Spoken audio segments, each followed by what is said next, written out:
Okay guys, jadi kita na sa uma. Makuha kit uring kay wala na kami uring. Wala na uring anak lechon manukan.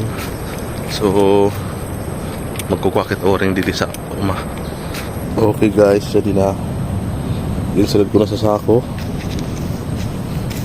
After sa oras na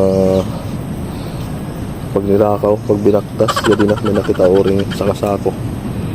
Okay guys, jadi lain sa ligid na sa highway.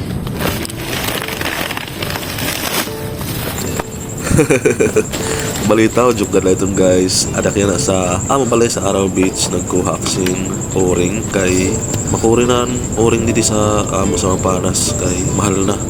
Mao nga dito na lang kuha ko na oring sa Araw Beach. Pinalit ko inisan naglukad sa amo ang kanramalon. Yung palit ko kay makurin na doon at makaagi siya nagbabaligya oring na di. Sortihan na alat kung makapalit ka oring. Ori talaga guys, ang sinin na negosyo nga lechon manukan sa yan ang panahon kay ang oring mahal tapos makuri paan oring mapalit tapos mahal pa ang manok. So yun na, nagkasabay-sabay na lang ang tangan. Pero ganun pa man, laban laki, patuloy laki guys. Okay guys, yun lang ito oring. Makakapagluto na lechon manok.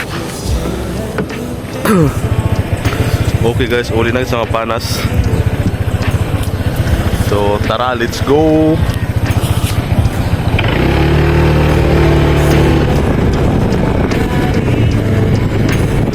I know where to go.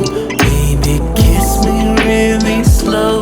All I want is just chillin' with Sa tuniri pa mag-arang guys, mayaong kami pwesto sa Araw Beach or yung kami resort sa Araw Beach guys. So dirigad ako kan sa nakitong kaganak guys.